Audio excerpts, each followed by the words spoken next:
Então, semana passada, quarta-feira, Deus nos deu uma direção, mostrando o que aconteceu, que a arca foi levada embora, a presença foi embora.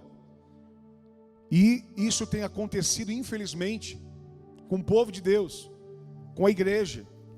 Cada dia mais nós percebemos nitidamente em nós reconhecemos isso, nós nos humilhamos diante de Deus e reconhecemos que falhamos e que às vezes não percebemos, não temos a percepção clara que a presença de Deus está indo embora e que cada vez mais estamos ficando distante dessa presença. Então preste atenção no que Deus vai fazer, vai falar, ministrar no meu e seu coração. O que aconteceu? Na casa de Eli, o sacerdote, aquele que era responsável pela presença de Deus, porque a arca da aliança no Antigo Testamento, representava a própria presença de Deus manifesta. Onde estava a arca, Deus estava ali. Deus usava a arca como aquele objeto simbólico, apontando para Deus, para o Senhor, onde o sumo sacerdote era responsável por aquela arca. E o sumo sacerdote estava vivendo de qualquer maneira na sua casa, tinha filhos, Eli tinha seus filhos, Ofni e Finéias, que usavam da arca já de qualquer forma, da presença de qualquer maneira, e Eli também. E ficaram sabendo de uma guerra, e disse, olha, nós vamos vencer a guerra, porque nós temos a presença, nós temos a arca. Eles pegaram a arca, passaram a mão na arca e foram para a guerra. Mas o profeta Samuel, Deus já tinha se revelado a ele, o menino que tinha sido adotado por Eli, e para os seus irmãos adotivos também, Ofni e Finéias, filho de Ana, quando ela entregou na casa do sacerdote, que disse que ela estava embriagada, quando ela clamava a Deus, para Deus abrir a madre dela, para Deus dar um filho a ela obedeceu a Deus, ela não questionou que o sacerdote não prestava ou não, ela simplesmente obedeceu a Deus. O sacerdote não presta, então fique tranquilo, Deus vai dar conta do sacerdote, Deus vai cuidar do sacerdote. Ela podia questionar, dizer, ó Deus, eu não vou entregar filho nenhum para o sacerdote, ele não presta. Eu não vou crer no que o sacerdote está falando, ele não presta. Ele é mentiroso, ele faz isso, aquilo. Não, ela creu, ela obedeceu, ela se submeteu. E Samuel cresce na casa de um sacerdote cego, surdo, mudo espiritualmente, em que não corrige mais os seus filhos, e por isso a presença de Deus vai embora. Foi isso que Deus mostrou para nós. Por nós não recebemos correção, por nós não sermos corrigidos, nós perdemos a presença de Deus, a glória de Deus foi embora. E quando nós fazemos alguma coisa assim, a presença de Deus, nós fazemos pela força. E a força, ela gera feridas. A força, ela gera desgaste. A força, ela gera transtorno, problemas. Preste atenção. A Bíblia diz que uma certa vez um profeta disse, olha, vamos ampliar estacas da nossa tenda, a habitação está apertada, precisamos ampliar. Cada um sai a levantar colunas e vigas para que a gente amplie esta tenda. E eles saíram, cada um com seu machado, com seu instrumento de corte, para levantar vigas responsáveis por aquela tenda. Só que no momento, um deles perdeu o machado e ficou só com o cabo do machado. Eu sei que todos nós já tivemos uma experiência de usar uma ferramenta errada naquilo que não deveria ser usado. Quantos já tentaram martelar com uma chave de fenda aqui, com o cabo da chave de fenda? Levanta a mão aqui. Pelo menos aqui umas 50 pessoas. Quantos já tentaram fazer cortar sem tesoura? Levanta a mão aí. Quer dizer, é difícil fazer alguma coisa sem ferramenta? Sim ou não, moço? E muitas vezes a gente se mata, tenta, estraga a ferramenta, não dá certo. Aí quando não dá certo a medida, chave de boca, você vai tentar e você tenta calçar alguma coisa, daqui a pouco você espana o parafuso, espana a chave, esbeiça tudo, não dá para usar, não dá para tirar, piora, fica pior ainda. Quer dizer, fazer a coisa pela força, sem a ferramenta, ela gera um grande prejuízo. Viver sem a glória de Deus é viver sem a ferramenta. Estar sem a glória de Deus é estar lutando sem a ferramenta. Mas Deus está dizendo, nós estamos aqui clamando nessas 3 quartas-feiras, em que Deus vai trazer a glória dele de volta para as nossas vidas. Sabe o que significa isso? Significa que Deus vai trazer ferramentas novas e vai colocar nas nossas mãos. Eu não sei se você então aqui para ver, para receber, para tomar posse, mas se você já veio para isso, já levanta a sua mão e já vai dando glória a Ele.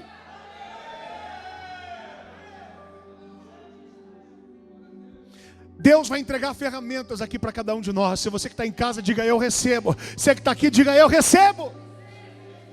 Eu recebo ferramentas de Deus. Aí aquele profeta sem machado tenta cortar uma árvore com um pedaço de madeira. Bate um cabo de machado numa árvore. Se você bater um cabo de machado de madeira na árvore, vai acontecer o quê? O que vai acontecer? Vai quebrar, mas se não quebrar, todo o impacto que você der vai voltar para você. Você vai bater, você vai se machucar muito. Vai machucar a árvore, vai machucar você e não vai acontecer nada. É um esforço absurdo para que não consiga.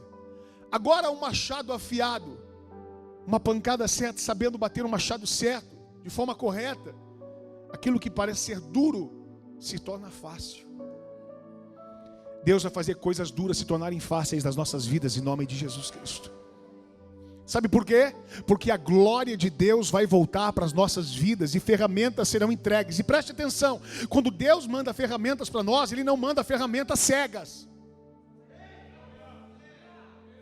Deus não manda ferramentas desbeiçadas, ferramentas que perderam o seu potencial, que agora estão sem efeito. Quando você pega uma ferramenta, um parafuso que ele perdeu ali, de tanto você forçar e tentar fazer de forma errada, ele acontece o que com a ferramenta? Eu acabei de dizer que acontece o que? Espana.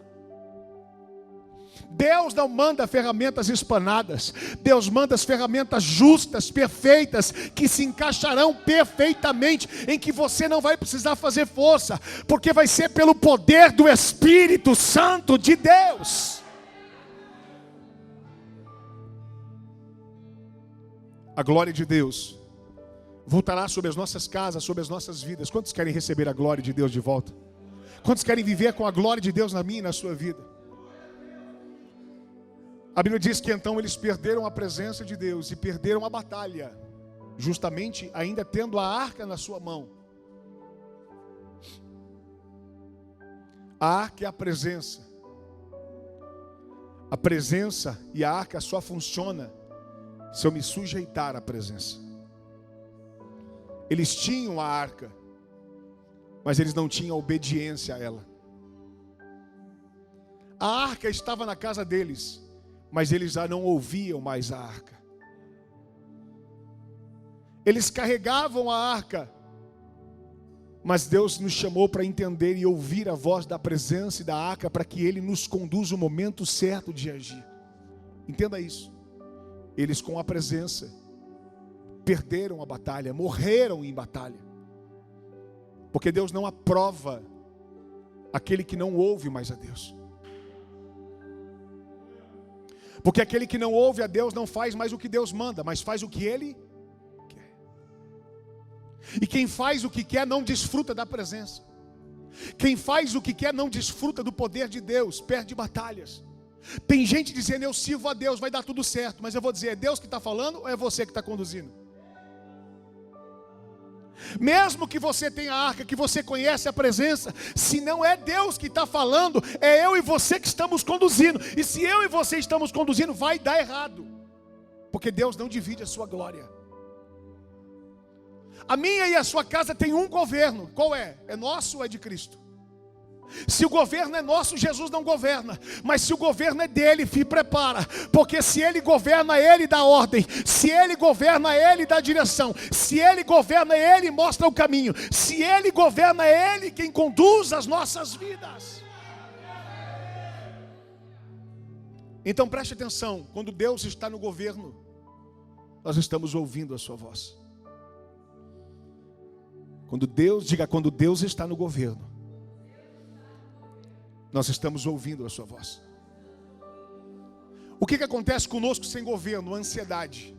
O que acontece conosco sem governo? Medo. O que acontece conosco sem governo? Desespero. O que acontece conosco sem governo?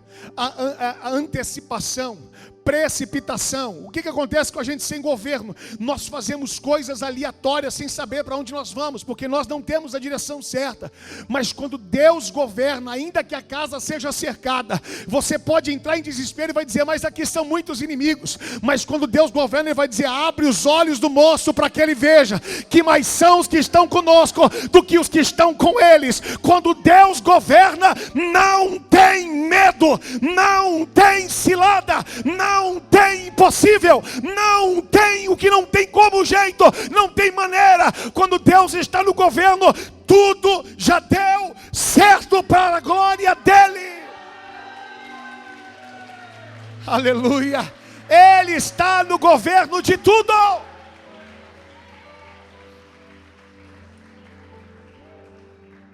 Quando perdemos a direção de Deus e temos a arca, mas não aceitamos a repreensão, Deus não está governando.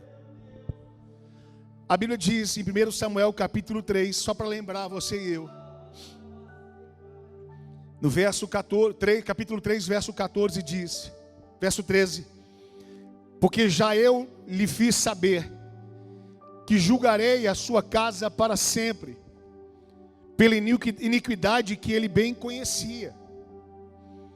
Porque, fazendo-se os seus filhos execráveis, não os repreendeu. A casa que não tem governo de Deus não tem repreensão. Tudo isso acontece, eles morrem, eles pegam a arca, Samuel revela o que ele ouviu de Deus. Eli escuta a repreensão, mas não havia mais perdão para eles, porque eles brincaram com a presença de Deus. Eles zombaram com a presença de Deus. E eles foram para a batalha simplesmente com um utensílio, com uma arca. Mas foram conduzidos pela sua própria voz. Porque quem é conduzido pela sua própria voz, perde batalha. Quem é conduzido pela sua própria direção no seu trabalho, vai dar errado. Quem é conduzido pela sua própria ganância, vai se perder no caminho. Quem é conduzido pelo seu próprio eu, acredita, vai dar ruim. Mas quem é conduzido pela voz de Deus, ainda que pareça impossível, tudo vai dar certo em nome de Jesus. A Bíblia diz que eles levaram a arca e a arca é levada. Eles morrem. Não volta mais a arca, mas só volta a notícia. Quem vai pela sua direção não traz mais a arca, só traz a notícia de desastre. Chegaram os mensageiros dizendo: olha, morreu todo mundo. Ele diz o quê? E ele cai da cadeira e morre também.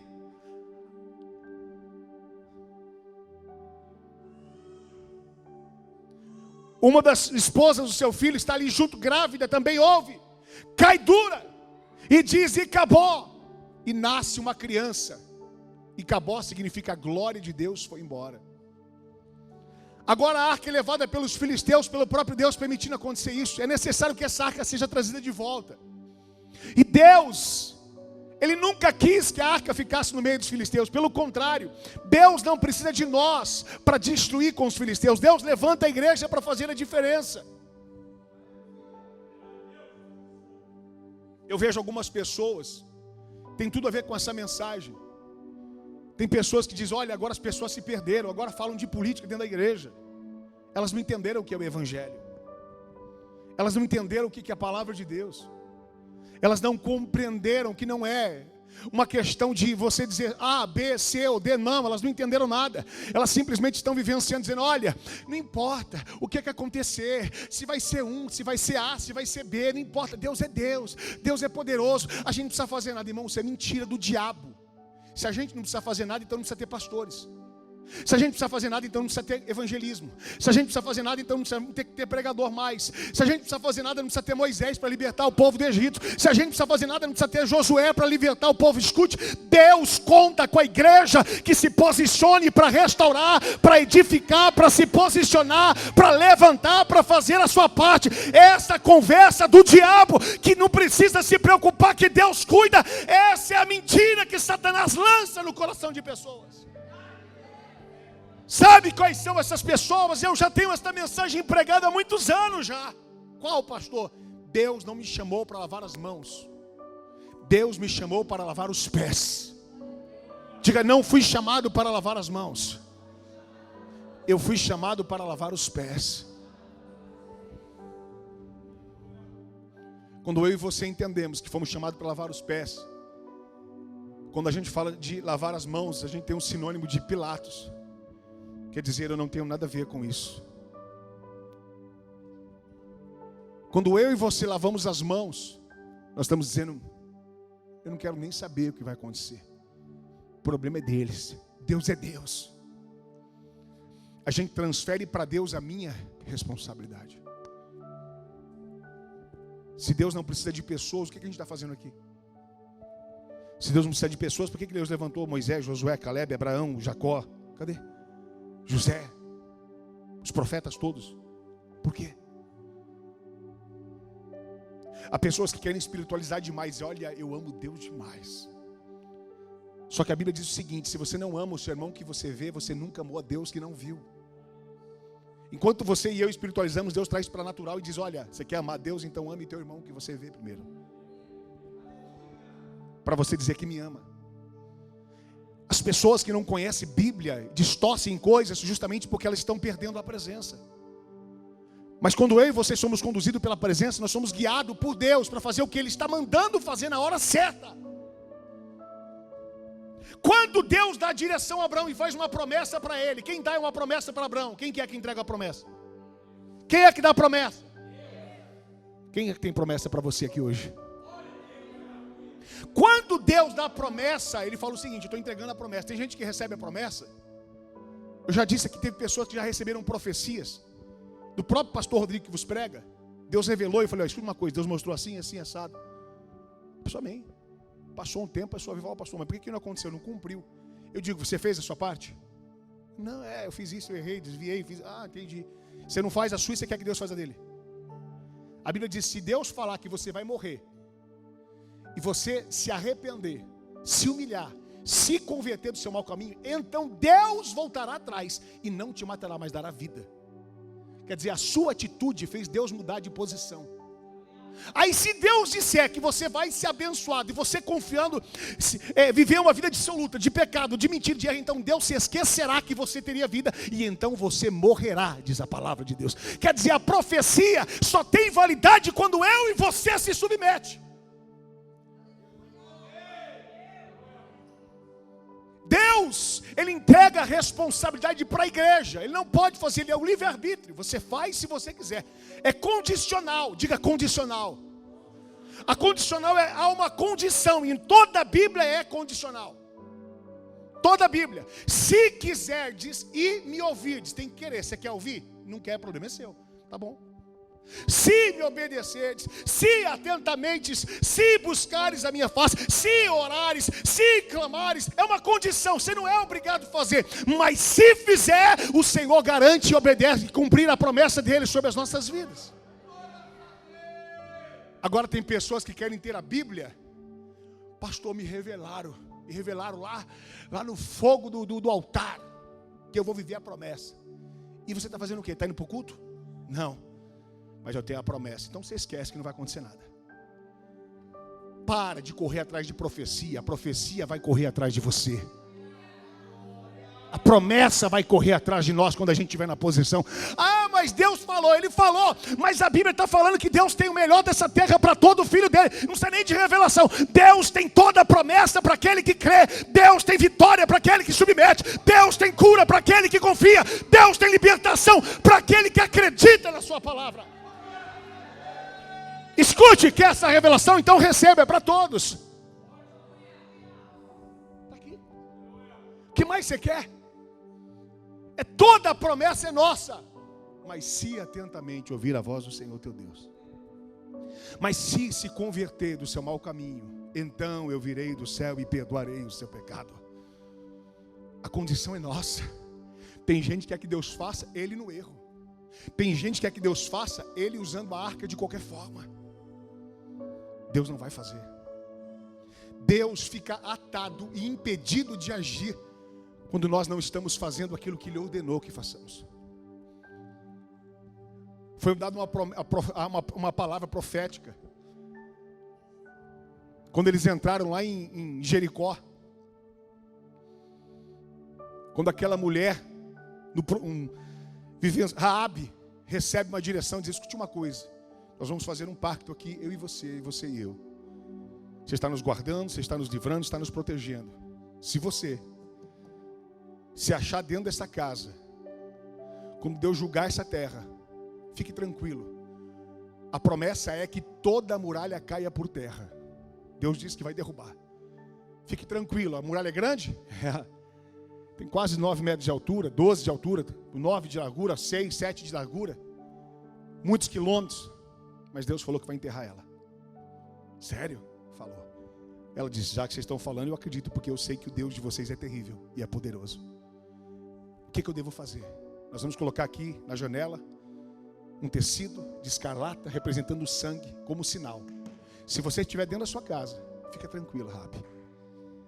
Toda a muralha vai cair, mas a tua casa vai ficar de pé. Mas preste atenção. Eu estou dizendo que você tem que estar dentro da sua casa.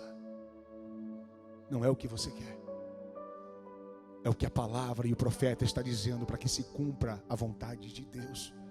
A Bíblia diz que toda a muralha caiu por terra. Somente a casa da prostituta ficou de pé. Sabe o que é isso? Quando há um coração quebrantado e compungido e obediente diante de Deus, a promessa de Deus, independente se você veio aqui como uma prostituta, independente que você veio aqui como um pecador, independente que você veio como um histórico maldito, Deus está dizendo, eu vou mudar o teu histórico, eu vou mudar a tua vida, e eu vou fazer a tua casa ficar de pé, enquanto todas as outras vão cair por terra. Quando a presença volta para casa, prostíbulo vira casa de oração. Quando a glória volta para casa, lugar de morte agora vira lugar de vida. Quando a glória volta para casa, lugar da casa vermelha, da luz vermelha, agora vira da casa da luz branca, onde a presença de Deus se manifesta. Quando a glória de Deus volta para casa, você vê 1000 caindo ao teu lado, 10.000 à tua direita, mas você não é atingido, porque tem a promessa. Aleluia!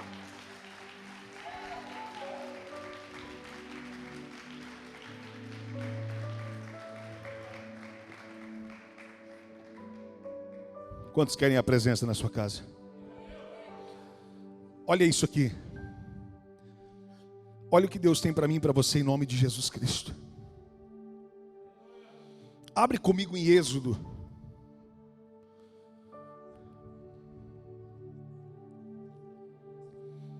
Êxodo 33.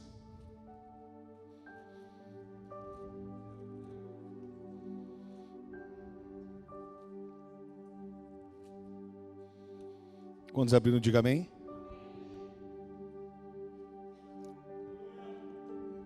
Diga, a presença está voltando para casa.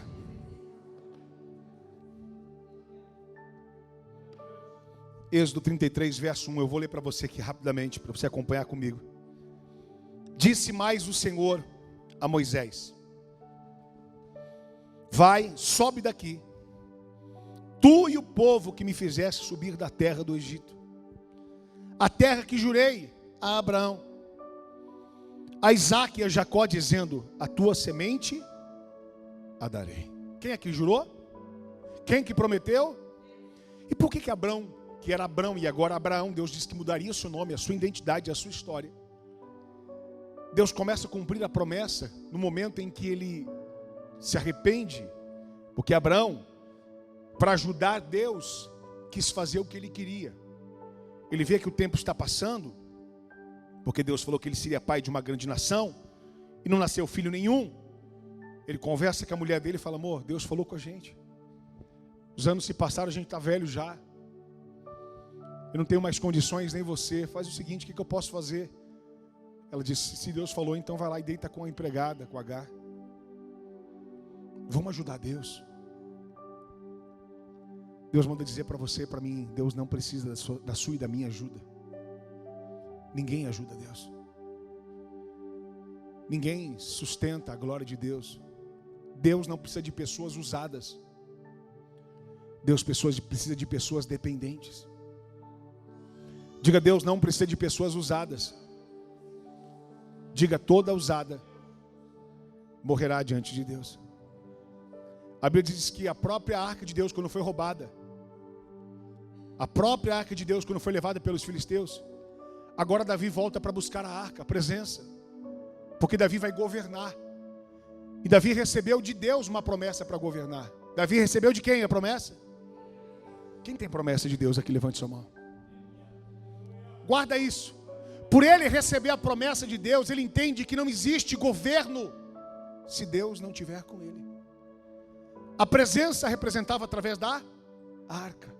Se a arca foi roubada, não tem governo sem a presença. Davi, ele tem que ir atrás da arca, porque ele não vai governar sem a presença. Deus está dizendo que ele está levantando governantes aqui neste lugar. Deus está levantando líderes, profetas e homens e mulheres financeiramente prósperos. Deus está levantando governos financeiros. Deus está levantando governos na sua casa. Deus está levantando governos para a glória dele. Mas escute uma coisa: o governo só vai ser bem sucedido se a presença de Deus estiver junto. Davi não vai de forma alguma governar sem a presença. E eles vão atrás da arca. E Davi agora ele pega, não sei o que passa na cabeça dele. Ele pensa e diz: eu vou fazer uma coisa boa para Deus. Eu tenho uma ideia maravilhosa. Irmão, o que tem de gente de ideia maravilhosa que vem falar para mim que você não tem noção. Pastor, Deus me deu uma ideia, pastor. Pastor, porque você não faz isso. Aí passa um tempo: pastor, mas você não fez. Eu falo: meu amado, Deus te deu uma ideia. Só que Deus deu para mim uma revelação, é diferente. Deus falou para você, mas Deus me colocou como líder deste lugar. E Ele vai cobrar de mim, não é de você. Eu não tenho que fazer o que vai agradar a você porque você falou. Eu tenho que fazer o que Ele manda, porque quem governa aqui é Ele.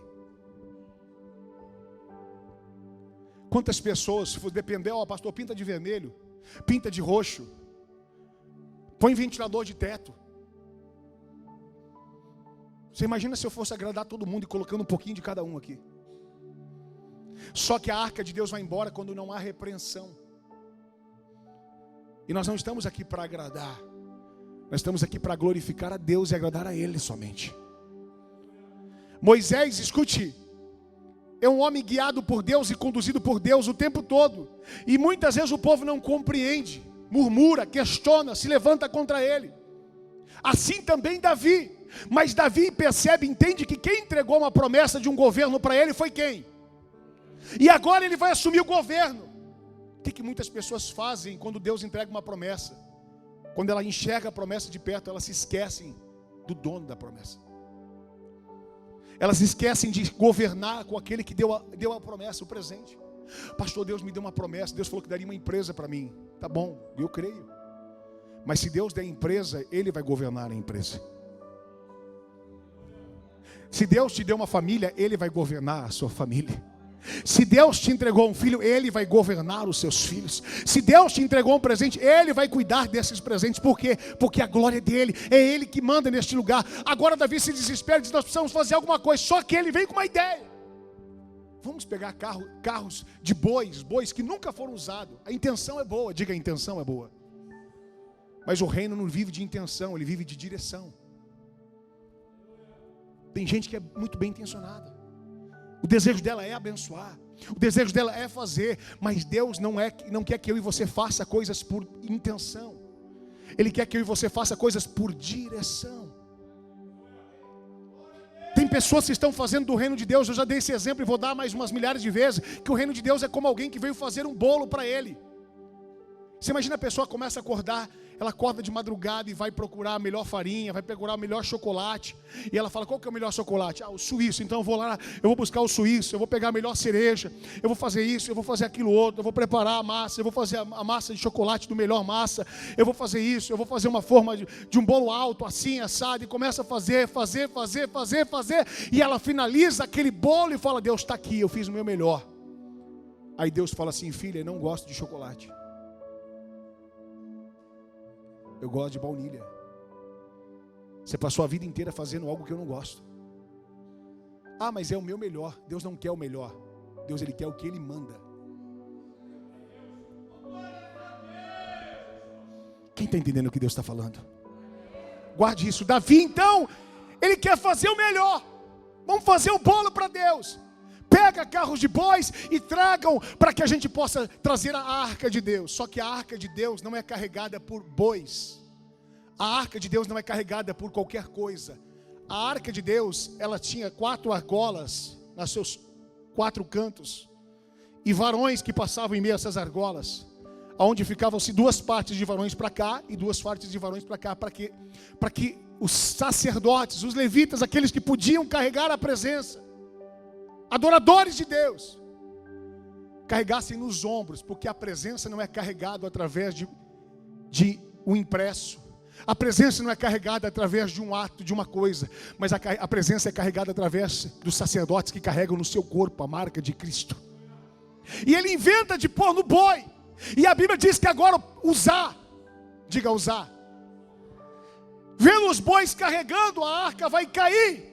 E ele, para ajudar a arca a não cair, ele põe a mão na arca e cai morto imediatamente. O que Deus estava dizendo? Que Deus não quer que ninguém seja usado e acha que seja usado demais, porque tudo usar vai morrer diante da presença de Deus. Deus quer que pessoas sejam obedientes à sua voz e façam o que Ele manda, porque o usado, ele pensa que vai sustentar a arca se ela for cair.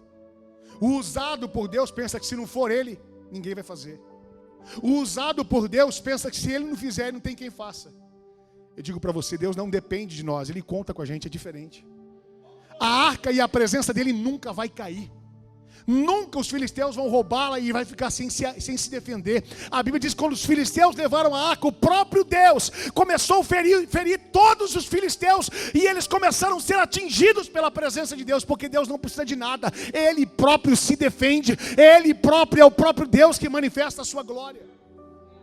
Guarda isso. Diga, Deus não precisa de pessoas usadas, Ele precisa de pessoas submissas e obedientes a Ele. Olha isso aqui, em Êxodo 33, disse mais o Senhor a Moisés: vai, sobe daqui, tu e o povo que fizeste subir da terra do Egito.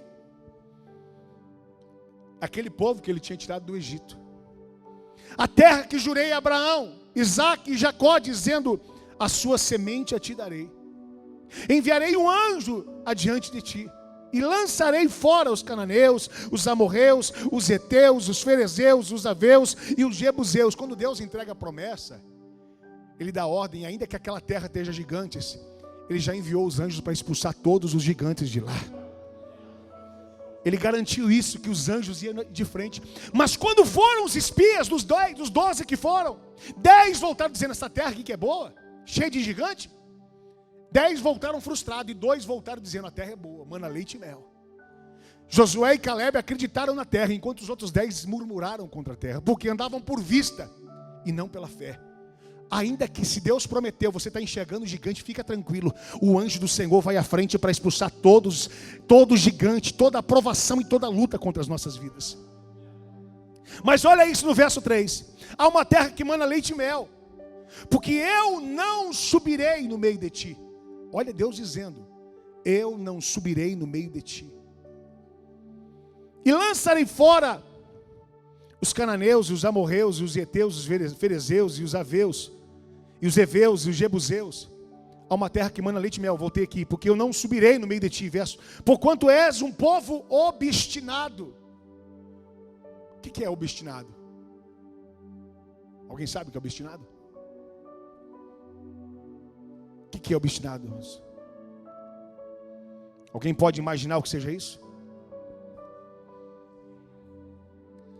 Obstinado é uma pessoa que, se não for, não é só eu quero, mas tem que ser do jeito dela.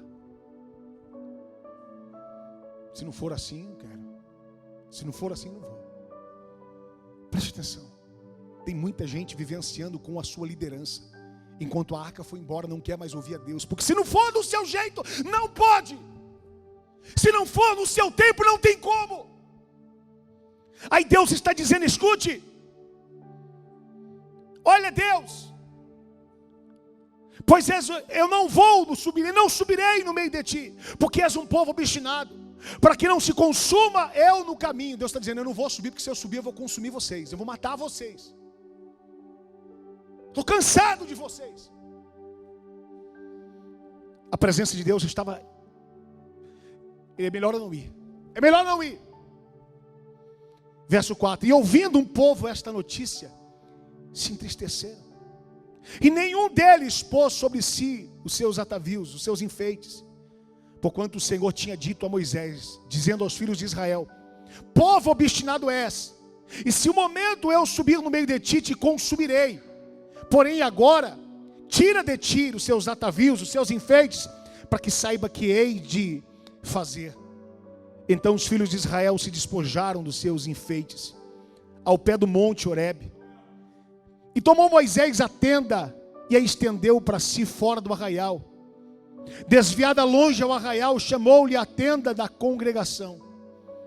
E aconteceu que todo aquele que buscava ao Senhor saía à tenda da congregação, que estava fora do arraial.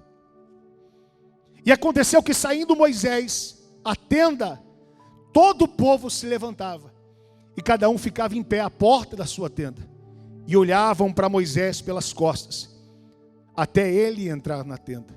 E aconteceu que, entrando Moisés na tenda, descia uma coluna de nuvem e punha-se à porta da tenda. E o Senhor falava com Moisés. Preste atenção. O povo não ouvia Deus, não fazia o que Deus mandava. Deus se cansou, porque Deus disse: escute uma coisa, o que eu falo vocês não fazem. Vocês só querem fazer o que vocês querem. Eu vou fazer o quê? Se eu vou e digo para vocês fazer isso, e vocês querem fazer do seu jeito. É melhor não ir, porque eu vou consumir vocês. O que Deus estava dizendo não é porque Deus queria matar o povo. Deus estava dizendo: não adianta eu ir, porque vocês não me ouvem mais. O que adianta eu ir e vocês fazerem do jeito de vocês? A pessoa que perdeu a presença de Deus, que a glória foi embora, é a pessoa que já há muito tempo está fazendo do seu jeito, e que Deus se cansou disso. Deus está dizendo: é tempo de você se arrepender. Quando o povo fala desesperado, Deus não vai. Se eu for nessa empresa, se eu fizer isso, Deus não vai ser comigo. Não! A Bíblia diz que eles começam a tirar os seus enfeites. Sabe o que significa isso? Que enfeite é pecado, né, pastor? Não. Eles começam a se arrepender e se humilhar diante de Deus. E dizer: o que adianta eu estar vivendo enfeitado? O que adianta eu estar me arrumando com uma cara de Instagram, sendo que eu não tenho mais a presença de Deus na minha vida? O que adianta eu fazer média para as pessoas, dizer que eu sou crente, que eu conheço a Jesus, me batizei há 30 anos, sendo que eu não escuto mais a Deus na minha casa? E aliás, quando ele falava, eu não ouvia, porque eu sou obstinado, eu faço o que eu quero, do jeito que eu quero, da forma que eu penso. Quando eu concordo, eu faço; quando eu não concordo, eu não faço. Só que esse povo disse: Deus falou: eu cansei, porque até agora eu guardei vocês, eu livrei vocês, eu protegi vocês, eu abençoei vocês, mas vocês não fazem o que eu mando, vocês só querem fazer do jeito de vocês. Eu não quero mais ir com vocês. Pode fazer o que vocês quiserem, não é assim que vocês tratam a minha presença. Vocês vão para o culto, mas faz do seu jeito. Vocês ouvem a palavra, mas fazem o que pensa. Eu não vou me revelar mais. Eu cansei. Ah, meu irmão. Aí sabe o que eu vejo? O povo agora entrando em desespero e a ficha caindo, dizendo: meu Deus, até agora eu estou fazendo do meu jeito e Deus não está fazendo mais. O que eu estou fazendo, Senhor? Nós reconhecemos que a glória de Deus foi embora, e que agora nós estamos sem direção. O que eu vou fazer? Para onde eu vou? Se Deus não falar mais, o que eu vou fazer? E eles começaram a tirar os seus enfeites, na posição de quebrantamento e arrependimento diante de Deus. No culto passado nós tiramos os nossos atavios, os nossos enfeites, e dissemos: Deus nos perdoa, porque nós erramos. Nós estamos fazendo muitas coisas sem a tua direção. Nós oramos no culto passado, mas eu quero perguntar aqui: quantos reconhecem que fizeram coisas sem a direção de Deus? Levante a sua mão bem alto, publicamente, bem alto, para que os anjos vejam e o Senhor veja. Eu estou levantando, eu não estou pedindo para você levantar, não. Agora estou levantando a minha, tá? Porque eu também fiz isso muitas vezes.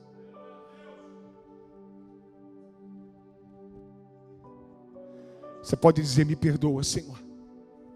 Você pode tirar o teu enfeite, agora o filtro, a maquiagem, dizer: Deus. Sabe o que é tirar o enfeite? É você dizer: não adianta eu me esconder diante de Deus com a maquiagem, porque Ele sabe quem eu sou. Não adianta eu fazer uma cara que estou feliz quando eu estou angustiado dentro da minha casa. Não adianta eu dizer que está tudo certo quando ele sabe que não está nada bem, financeiramente, emocionalmente, espiritualmente. Eu estou depressivo, angustiado, triste, ferido, abatido. Não adianta eu vivenciar uma mentira. Eu estou vivenciando cheio de atavios, de enfeites, de mentiras, de balelas, de filtros. Eu estou vivenciando de rede social, mas quando na verdade não tenho nada social mais, eu perdi, eu estou me sentindo sozinho. Deus, eu não posso mais dar um passo se o Senhor não fora comigo. O povo entra em desespero e reconhece que precisa se humilhar. E eles já começam a tirar os seus enfeites. E eles já começam a se humilhar. E eles começam a se arrepender. E eles começam, onde que eu parei? Que versículo foi?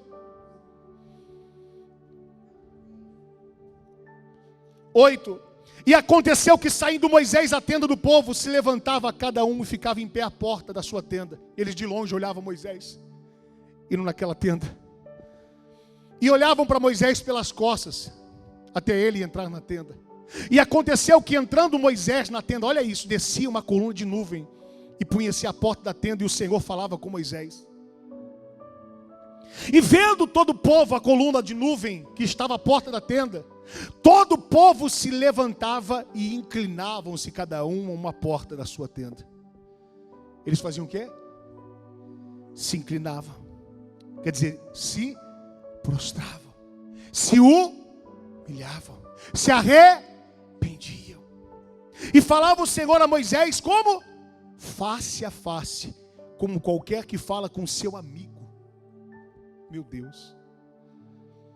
Depois tomava-o do arraial, mas o moço Josué, filho de Nun, servidor, nunca se apartava do meio da tenda. Moisés disse ao Senhor, olha que agora Moisés disse ao Senhor, olha que profundo isso. Moisés disse ao Senhor: eis que tu me dizes, fazes subir a este povo, porém não me fazes saber a quem hás de enviar comigo? E tu disseste: conheço-te por teu nome, também achaste graça aos meus olhos.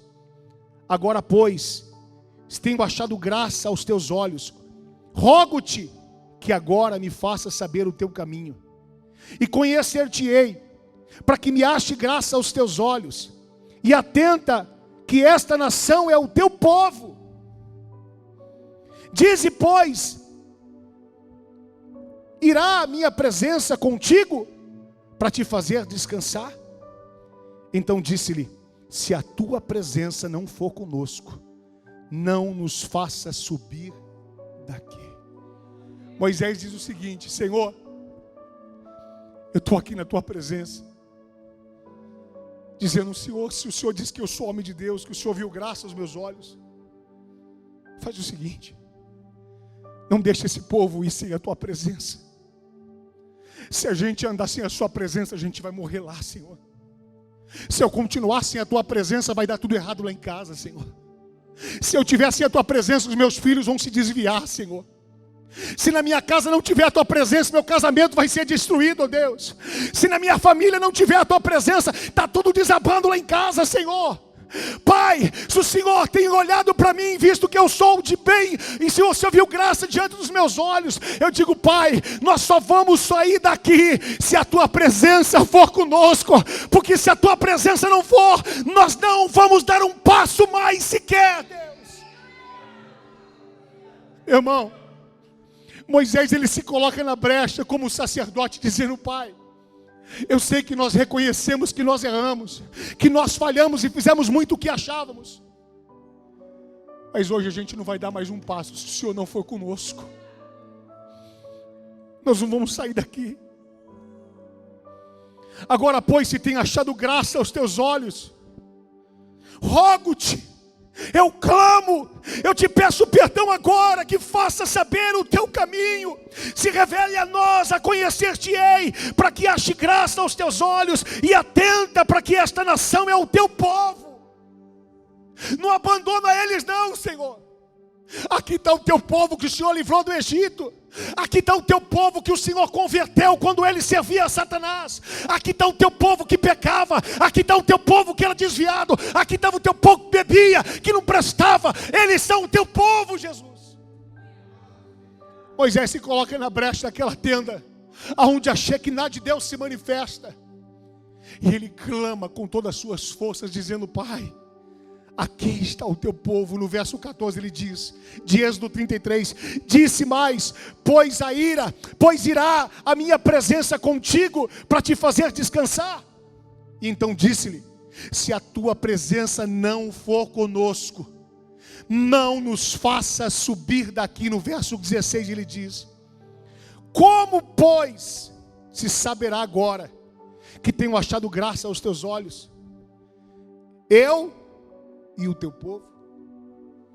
Acaso não é por andares tu conosco, e separados seremos eu, o teu povo, de todo o povo que há sobre a face da terra?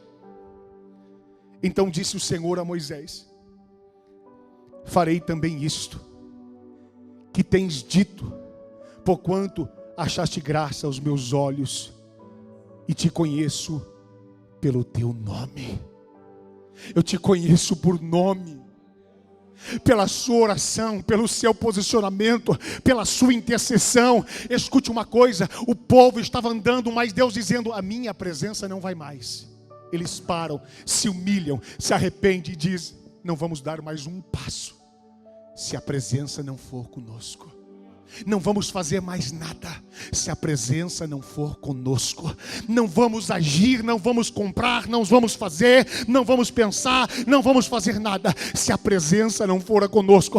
Moisés, tu és o representante. Moisés, tu és o profeta. Moisés, tu és o intercessor. Então fala com Deus hoje. Eu vou dizer uma coisa que é a minha pretensão, mas eu quero dizer que profeticamente eu me coloco na condição de Moisés e dizer: Pai, tem misericórdia de nós. Aqui está o teu povo. Aqui está o teu povo que não quer mais andar sem a tua presença. Aqui está o teu povo que não quer ficar mais um passo sequer sem que o Senhor conduza. Aqui vem o teu povo para o culto hoje dizendo: eu quero a presença de volta na minha casa.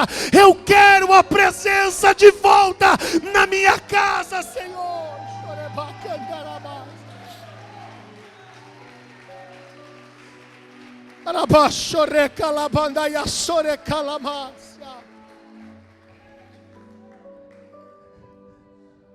Moisés está clamando e o Senhor está dizendo: filho, por sua causa eu achei graça. Estou aqui, como pois se sabe agora que tenho achado graça aos teus olhos, e eu e o teu povo? Acaso não és por andares tu conosco, e separados seremos, eu e o teu povo, de todo o povo que há sobre a face da terra?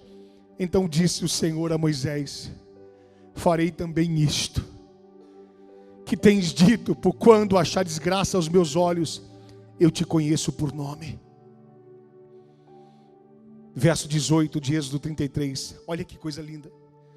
Então ele disse: rogo-te que me mostres a tua glória. Moisés está dizendo: se a presença de Deus vai, a glória de Deus tem que se manifestar sobre nós. Porque onde tem a presença, tem a glória de Deus. Onde tem a presença, tem a unção de Deus. Então ele disse: rogo-te que me mostres a tua glória. Porém ele disse: eu farei passar toda a minha bondade por diante de ti, e apregoarei o nome do Senhor diante de ti, e terei misericórdia de quem eu tiver misericórdia, e me compadecerei em que me compadecer. E disse mais: não poderás ver a minha face, porquanto homem nenhum verás a minha face e viverá. Mas olha o que ele diz no verso 21, disse mais o Senhor: eis que um lugar junto a mim, ali te porás sobre a penha, sobre a pedra. E acontecerá, quando a minha glória passar, te porei numa fenda da penha, e te cobrirei com as minhas mãos até que eu passe. E havendo tirado a minha mão, me verás pelas costas, mas a minha face não se verá, porque nenhum homem viu. Mas você vai ver a minha glória pela fenda, você vai ver minha presença se passar. Deus está dizendo: se prepare, você vai ver a glória de Deus se passar à sua frente. Escute isso, querido.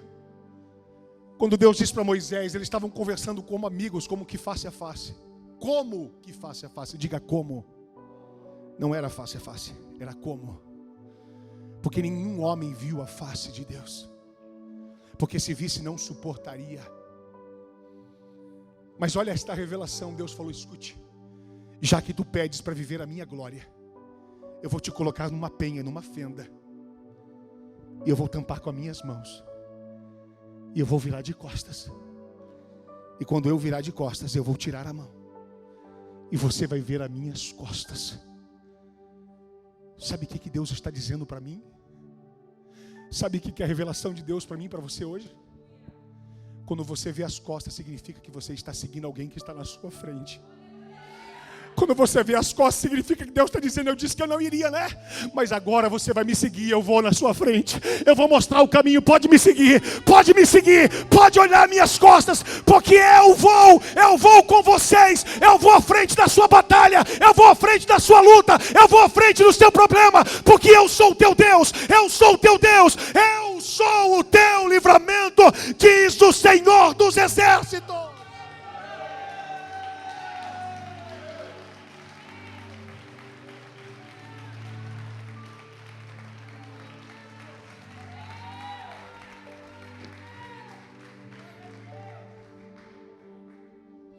Moisés entendeu e diz, Deus, pode ir, porque eu vou ouvir a tua voz e eu vou te seguir, Senhor.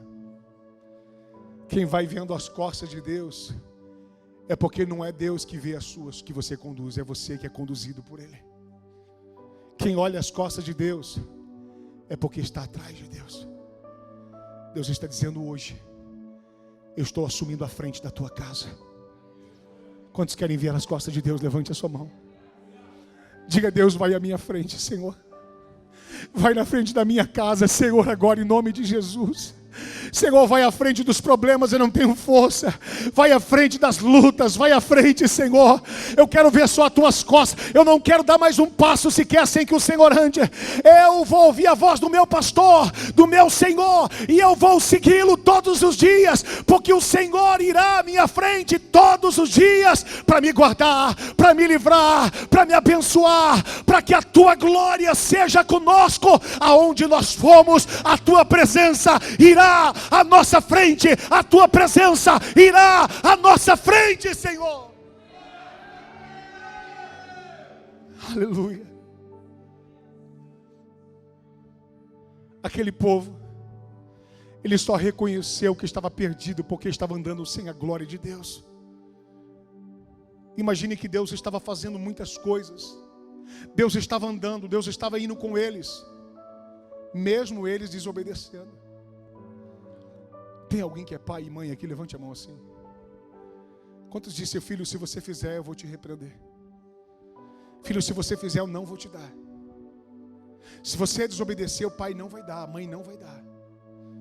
E ainda assim eles desobedeceram e o pai deu. Só que chegou um tempo que o pai falou, eu agora não vou dar mais. Eu não vou fazer mais. Foi quando a ficha caiu e aqueles filhos de ser pai, eu não estava percebendo, eu não estava vendo, eu não estava entendendo. O quê? Que eu estava fazendo, desobedecendo, e ainda assim o Senhor estava provendo. Feche os seus olhos em nome de Jesus Cristo. Curve a sua cabeça, você que está em casa. O Senhor está dizendo para mim e para você hoje, a Shekinah de Deus vai voltar. A revelação de Deus vai voltar. Nós vamos voltar a ouvir a sua face e a sua voz. Nós vamos ser conduzidos pelo teu Espírito. Nós vamos ser guiados pela presença dEle. E Ele vai nos direcionar, porque Ele é Deus.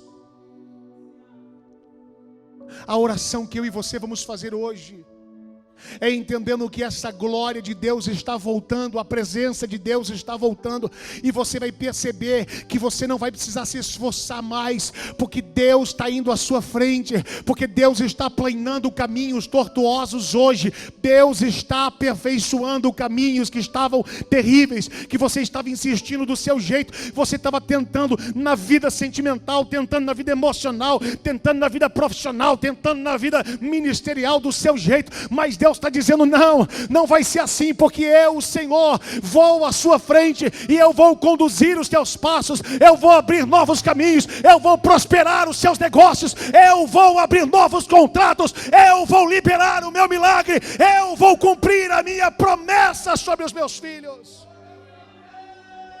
Eu só quero que você faça uma coisa. Eu só quero que vocês façam uma coisa. Que só façam aquilo que eu disser. E para que vocês façam aquilo que eu disser, deixa eu ir à sua frente. Porque quando ele vai à frente, diz a palavra de Deus, que lâmpada para os teus pés é luz para os nossos caminhos, é a palavra. Você não vai andar em caminhos ocultos e escuros. Ele vai iluminar na frente, Ele vai preparar o caminho, Ele vai consertar o caminho, Ele vai dar direções aonde eu e você temos que ser conduzidos. A partir de hoje, Deus está dizendo: a minha glória está voltando, a minha presença está voltando, queridos. Você vai viver um reflexo extraordinário. Escute uma coisa: quando Moisés clama, Deus decide não ir, mas agora ele se arrepende e o povo se humilha. Aí Deus fala: eu vou, e a minha glória vai ser à frente de cada um de vocês. Aquilo que estava fechado vai ser aberto, aquilo que era impossível vai se tornar possível, aquilo que era dor vai se tornar cura, aquilo que era sofrimento vai se tornar alegria. Deus está dizendo: eu estou vindo com transformação de vitória. Se você saiu da tua casa para vir aqui hoje, Deus está dizendo: se prepara, a glória dele vai voltar para nossa casa.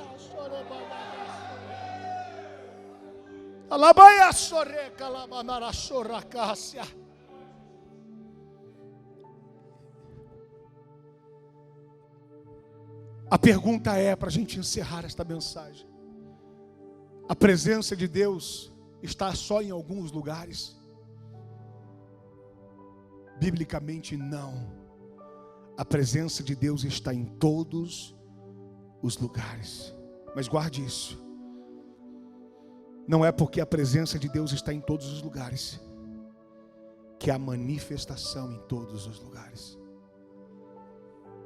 A presença de Deus está em todos os lugares, mas Ele se manifesta aonde existem pessoas sensíveis e obedientes à sua voz. A presença de Deus está em todos os lugares, mas a manifestação de Deus está dentro do tabernáculo. Meu Deus, pastor, eu não preciso vir para a igreja. Moisés teve que entrar na tenda da congregação para que a Shekinah de Deus se manifestasse. Mas a glória de Deus não está em todo lugar? Tá. Mas a Shekinah e a manifestação está dentro da tenda da congregação. Você veio aqui hoje porque você veio entrar na tenda. E Deus está dizendo: é na tenda que eu me revelo com a minha glória. É na tenda que eu falei com Moisés. É na congregação que o poder de Deus se manifesta. Você acha que você está aqui aleatoriamente, veio para o culto, perdeu o seu tempo? Não. Deus está dizendo para mim e para você: é dentro da tenda da congregação, aonde a Shekinah de Deus desce. Deus está dizendo hoje: se prepara, há uma coluna de fogo de Deus nesse lugar, há uma nuvem de glória de Deus nesse lugar, que vai encher a minha e a sua vida. E quando a glória de Deus se manifesta, Ele começa a conduzir os nossos passos conforme a sua vontade. Deus está dando direções agora. Deus está dando revelações. Quem está crendo, levante a sua mão. Deus está dando direções aqui hoje.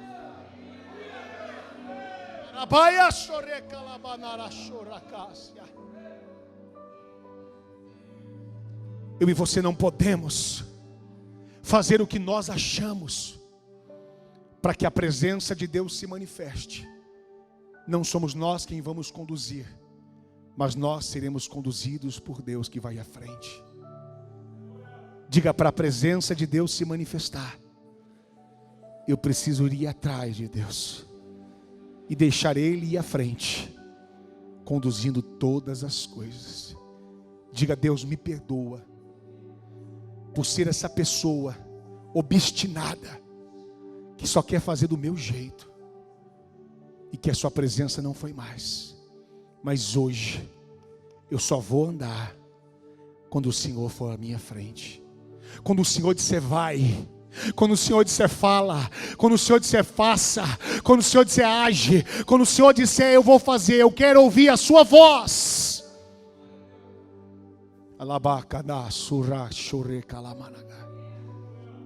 Se existe um povo que quer vivenciar a glória de Deus novamente, coloque a mão no seu coração. Diga: Senhor Jesus, hoje é o primeiro dia aonde a sua presença está voltando sobre a minha casa, sobre a minha vida, sobre a minha história.